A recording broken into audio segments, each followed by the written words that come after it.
Hvor skal koret være henne?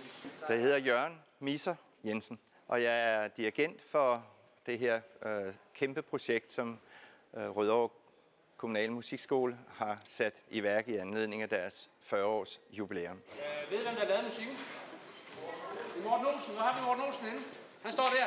Hey! Ideen er selvfølgelig, udover at lave koncerten, det er at give børnene mulighed for at spille noget musik, som de aldrig hører.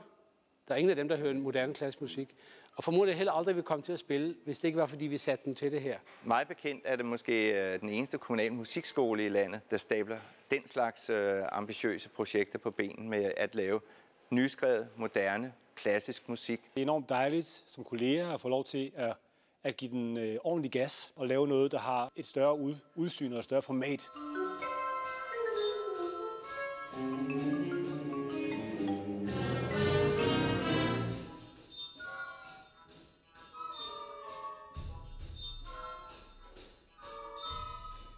De får det ud af det, at der findes musik, som har noget mere på hjerte end 3-akkorders popmusik, og de lærer noget om, hvordan man fungerer 140 mennesker sammen. Jeg håber, at de bliver sådan lidt rigere i ånden, om man så må sige.